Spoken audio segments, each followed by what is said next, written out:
Hey Artnerds, today we are taking a look at the Hahnemule Fine Art Cezanne Watercolor block. So this is, it says 300 matte, maybe they mean 300 GSM. Anyway, mold made watercolor board, acid free, age resistant, natural white matte, 100% rag, and inside we get 10 sheets. And they are 9.4 by 12 by 6 inches, made by Hahnemule. And I got this a while back at David's Art Supply for $24.95. So if you live in Louisiana, if you live in the Metairie, Louisiana area, you guys should check out David's Art Supply. They are a wonderful locally owned art supply store. I wanted to say distributor, but no, just store. So for today's review, we're going to take a look at the block, we're going to take a look at the paper, and we're going to do a watercolor field test in the back half of this video. That part will of course be time-lapse, and I'm going to use my blue line printing technique to get my initial design onto the paper itself.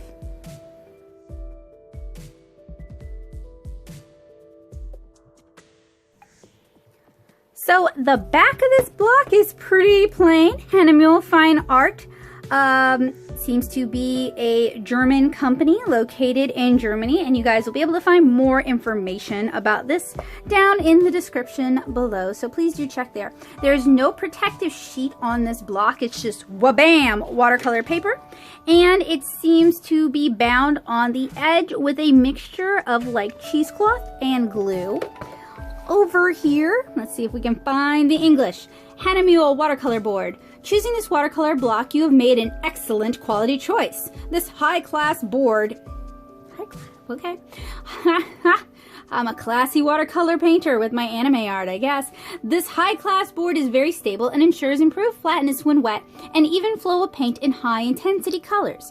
Hahnemule watercolor boards are ideal for wet painting techniques such as watercolor, lavis, gouache, tempera, and acrylic. And I don't know what lavis is, I apologize. Our range comprises a wide choice of high-quality papers. And then I guess these are the papers that they have available. These watercolor papers are available in matte. Aha! So this is matte, rough and gelatin size surfaces and blocks and sheets in all usual sizes. For further information, please contact your specialist dealer.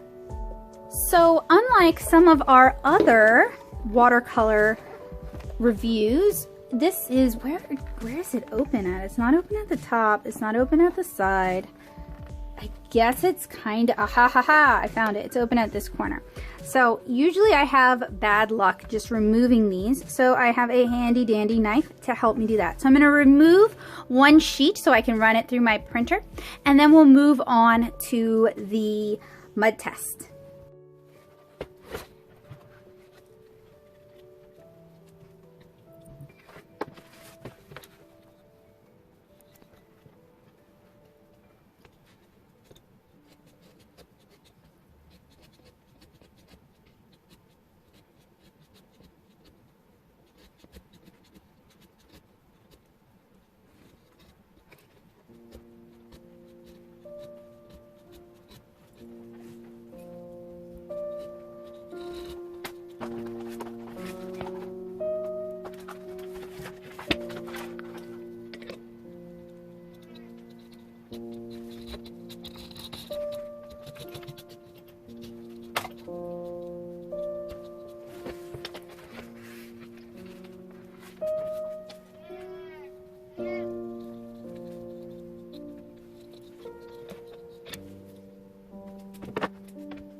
So this block is bound on all four sides with that netting, so you're going to be hacking at it with a knife. You can't just use a palette knife to remove it, and once it gets started, it's not going to kind of finish itself the way a lot of other watercolor blocks will do.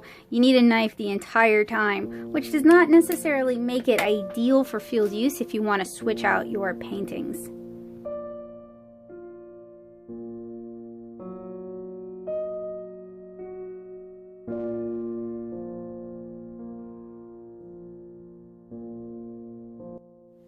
So here's the illustration we're going to paint. Print it out using the blue line technique onto the Cezanne watercolor paper. If you're interested in learning how to do that, I have tutorials here on the channel. Basically, we're using a dye-based ink that's going to be water reactive, so when we stretch this piece, it's going to kind of disappear and lift back up. But you want to pencil it first. So here's a stretching demonstration for the Cezanne watercolor paper. And we are sharing this because this is one of the things we're going to test on. And I wanted to point out that I decided not to do a mud test in this video because we only get, or there's only 10 sheets of watercolor paper in this pack, and I felt like doing a mud test would be kind of a waste of my money considering there's only 10 sheets.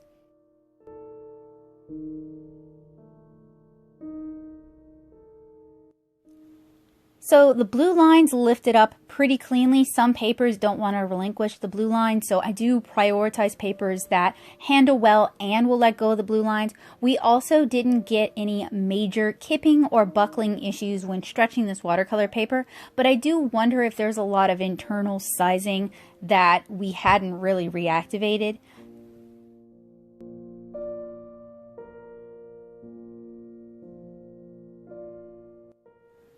So here's our stretched watercolor illustration ready for us to paint it. The materials I'm going to be using today are a cup of clean water, a round plastic palette, and various watercolor brushes, including 2 Winsor Newton Series 7 brushes. I'm also using my Daily Driver watercolor palette, which includes a mix of different watercolor brands. If you're interested in what's in that palette, you guys can click the link down in the description below. That'll tell you more about it. I am going to link all the materials used in this video today, as well as where you can buy the Cezanne watercolor paper down in the description below as well. So I applied kind of a, not really an all-over wash, but a toning wash in the main body of the illustration with yellow. And then once that had a chance to dry, I'm going in with that same yellow, much more saturated. It does appear to be a neon. That's just a weird trick with my camera and my shadow kind of bumping the colors weird. It's really a cool yellow. So after there was a small amount of rippling when I applied the first wash, but it wasn't really enough to comment on. It's just that this paper dries so flat for the duration of this piece. I did want to point it out a little bit earlier. And there was no buckling or rippling during the rest of the painting. The paper seems to have a decent amount of internal sizing given its structure. I am recording this narration in post. This video has been time-lapsed multiple times. It took about 2 days, 2.5 days to paint this, and we managed to get it down in under 30 minutes. So I think we've time-lapsed this several times.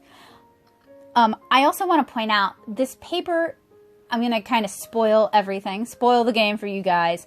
This paper isn't a bad paper, it's a good paper, but it's not a remarkable paper. And considering it's a little bit harder to find and it's kind of expensive, it's really hard for me to recommend it just because it's kind of prohibitive for people who might do watercolor comics or they do a lot of watercolor illustration. If you're a fine art watercolor artist who charges a lot more for your individual pieces, this might be more cost effective for you. I didn't find it noticeably different or noticeably better than the Saunders watercolor paper we recently reviewed. So this would have really benefited from just throwing a lot of water at this. It seems like it's a really sturdy paper that's designed to take a lot of working. I instead opted to do something a little bit lighter and a little bit easier. I've been doing a lot of really layered watercolor painting, so I'm a little exhausted from all that. And also the weather has been very rainy and humid. And generally when it's wet like that, I want to kind of try and avoid it.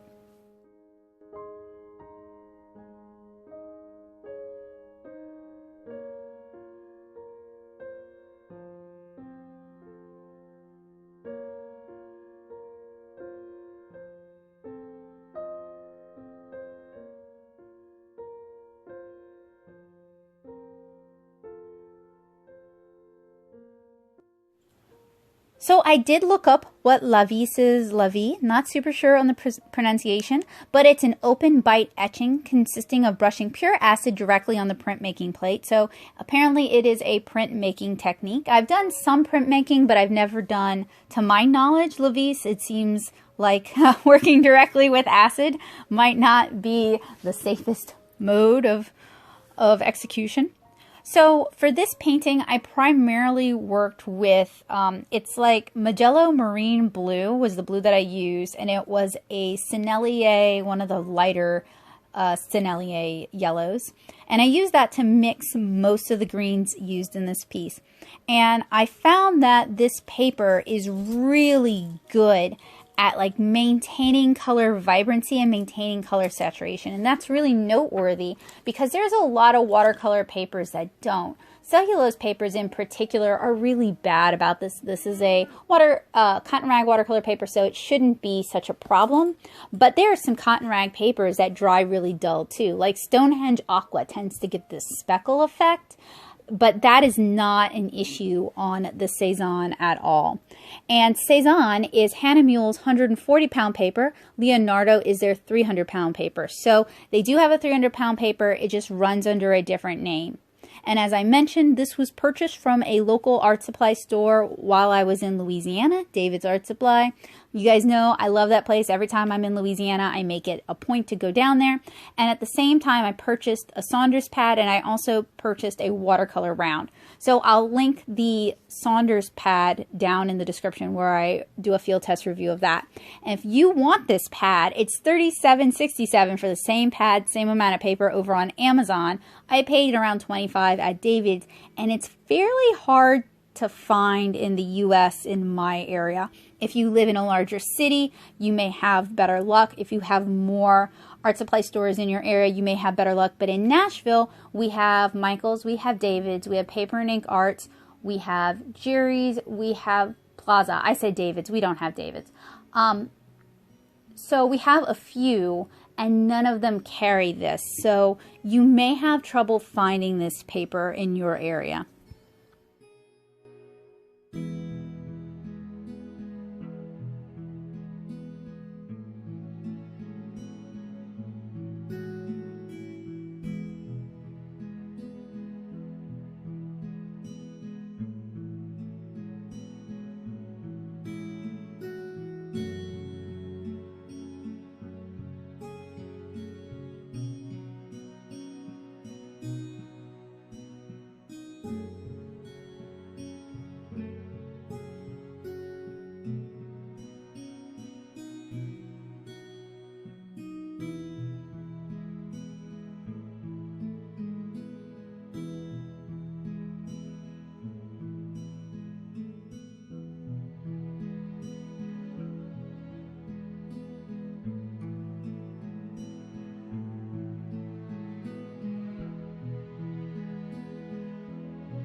So I'm doing most of, or a lot of my color mixing in the side watercolor palette. I've pulled in so you guys can actually see what I'm doing, because just given the size of this piece and the size of my corrugated gator board, it'd be difficult to see the details. But we're not really having any buckling problems, or there's no bleeding problems. This paper just seems like a very mild-mannered paper in a good way.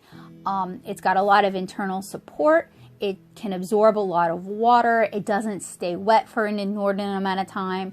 It seems like it would be very ideal for really wet into wet blending techniques, and it would maintain that color vibrancy.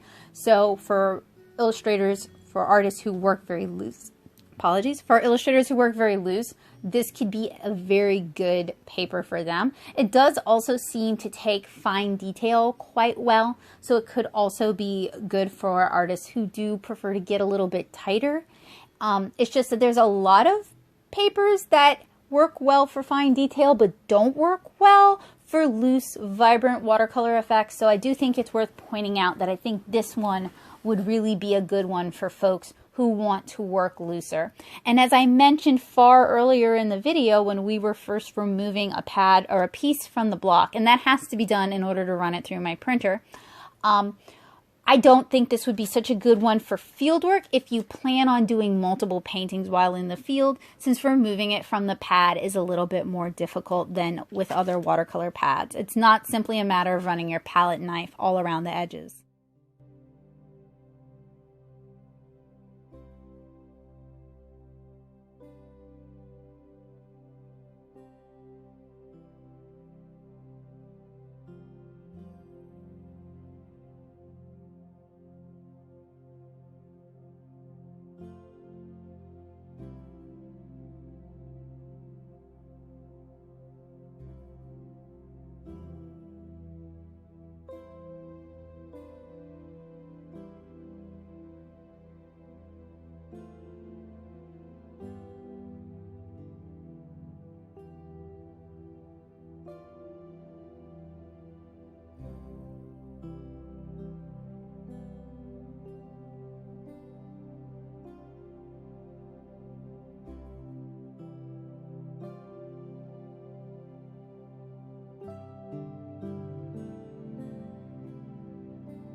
So often with these field test videos, I do try to make a watercolor tutorial component of this, but since I have so many tutorials here on the channel, I thought I would just recommend you check out some of those rather than try to turn this into another one that covers a lot of the same techniques.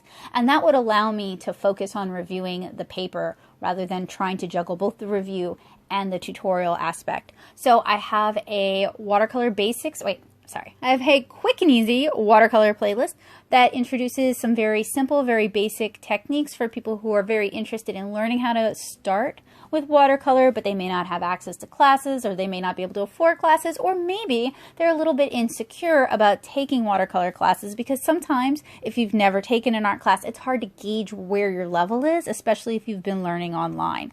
Next, I have my Watercolor Basics series. It covers slightly more complicated topics, and it talks a lot about watercolor comics because I am a watercolor comic artist, and this character here is Kara from my comic 7-Inch Kara. You guys can read the first 6 chapters for free at 7inchkara.com, and I do have a Kickstarter for Volume 2 coming up, so if you like my art, if you think you would enjoy it, and if you know someone who enjoys comics, maybe you, maybe someone you love, I have a mailing list you guys can sign up for that not only will let you know when the Kickstarter has gone live, but it'll also share behind the scenes sneak peeks at my process as well as at some of the art that's going to be used in Volume 2.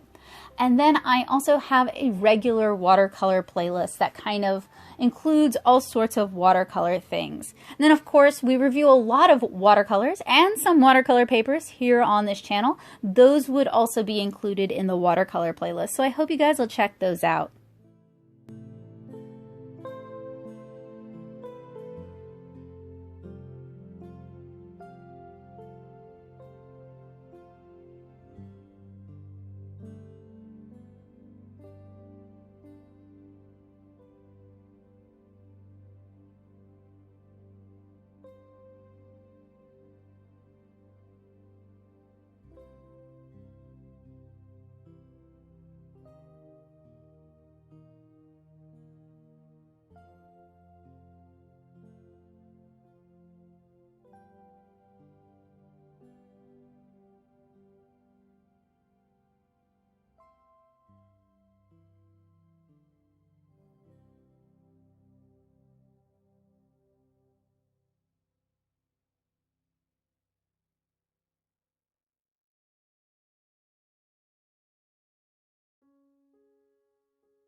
So for this painting, I wanted it to have a really warm, sunlit feel. As I mentioned earlier, I've done a lot of paintings recently that are very layered, that are very heavy, that utilize a lot of wet into wet, and they utilize a lot of layers, and they utilize a lot of glazing, and they can start to feel kind of muddy. So I wanted to do a palette cleanse with this, tish, and I wanted to do something that was very sunlit, very warm, and kind of simple. So when you're out in full sun, you do get heavy shadows, like at noon you can get some of the heavier shadows, but you also get really nice bright lighting and color saturation. So that's what I wanted to go for with this one.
And for many of these layers, I did my mixing on the paper itself, glazing yellow over blue, blue over yellow. You guys can also see, though, that I start using the blue tape that I use to stretch my watercolor paper as a bit of a side palette, just to kind of get the paint well mixed onto my brush without having to dirty up the Teflon work surface I have underneath this, or to dirty up additional wells in my palette when I only need a little bit of color.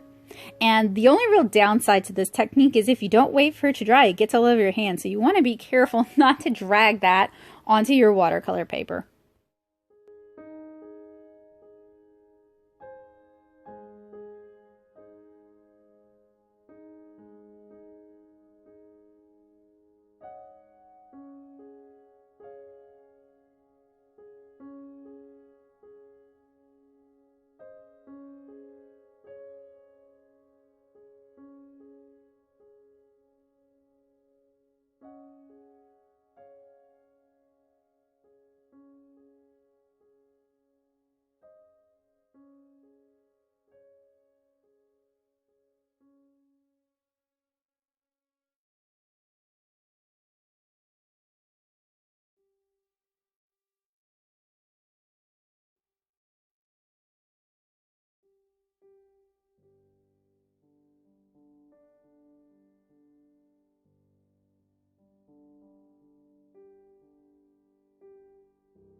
I mentioned that this painting took about 2.5 days.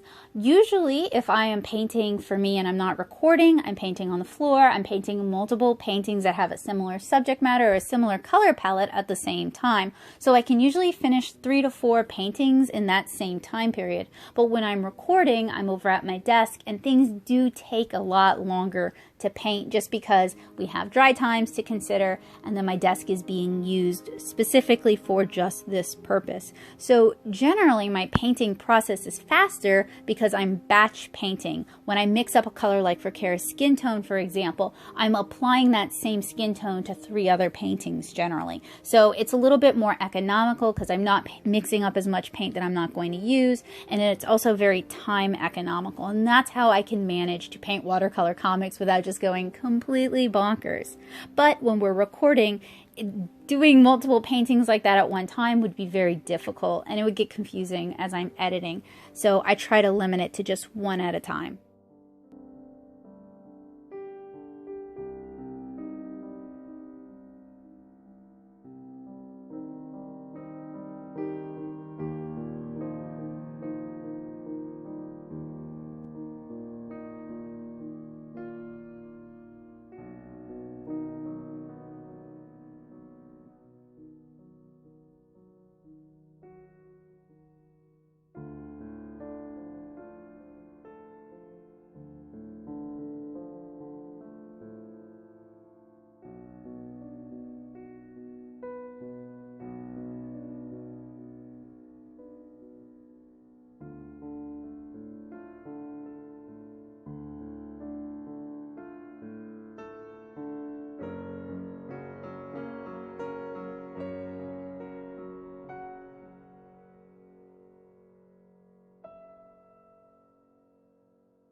So it bears mentioning, since people who are new to the channel or new to my work may not be familiar with this, but as with most of the art supplies I review here on this channel, this pad of Hahnemule Cezanne watercolor paper was purchased out of my own pocket, partially to help support David Art Supply, but also because I'm always on the lookout for good watercolor papers, and I'd heard good things about Hahnemule. I have friends in other countries who really like it.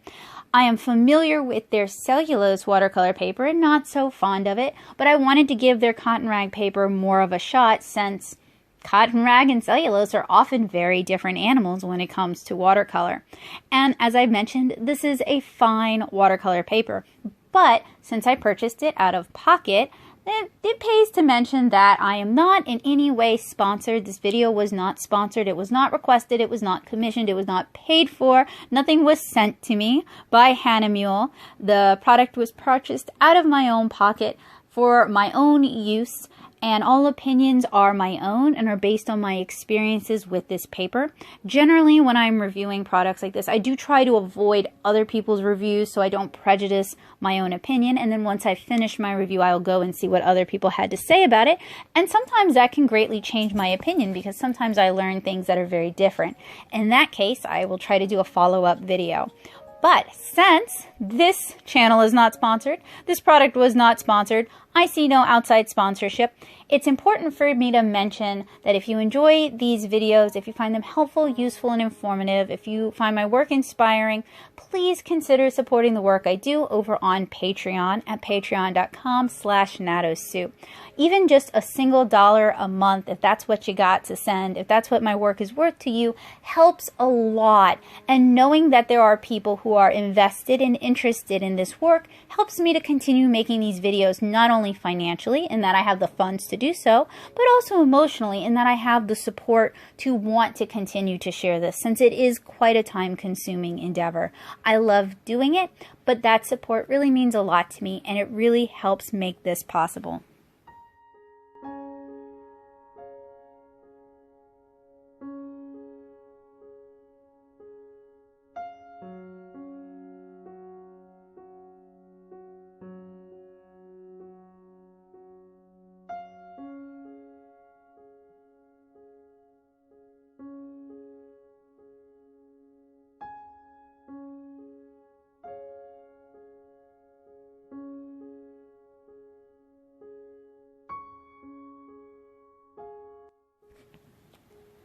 So for the most part, we've painted with a couple of brushes. We mostly used a Winsor Newton Series 7 in size either 5 or 7. I apologize. It's quite the workhorse in my studio, and I really love how it handles, and I love how I can get really distinct marks with it.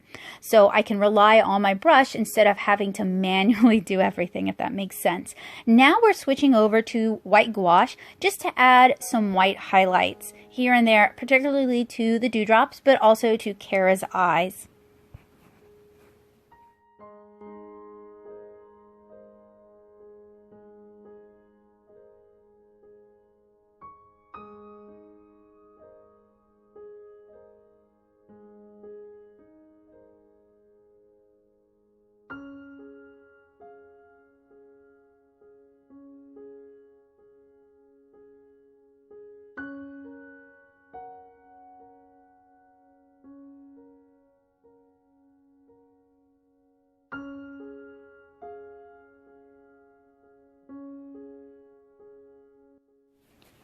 I'm also going to use just a little bit of Derwent Inktense pencils on this, just to pull some extra whites and maybe get a little extra indigo in there, but not to do a whole lot, because I'm actually very satisfied with how this piece turned out.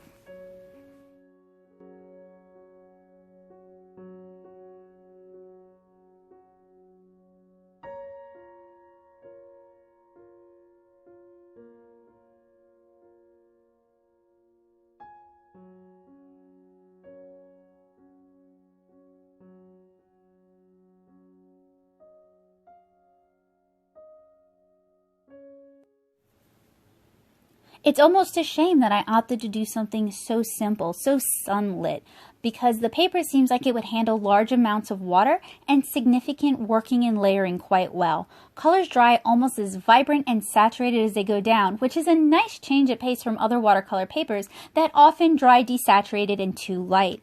The surface on this paper is really nice. It handles brushwork well with little unintended bleeding or spidering. It seems like it's an easy paper to pull and achieve tight detail, and it seems like it would be a good paper for artists who like to work looser because it seems to invite lots of wet into wet watercolor without buckling, rippling, or paper distortion. So, the pros of the Hahnemule Cezanne watercolor paper.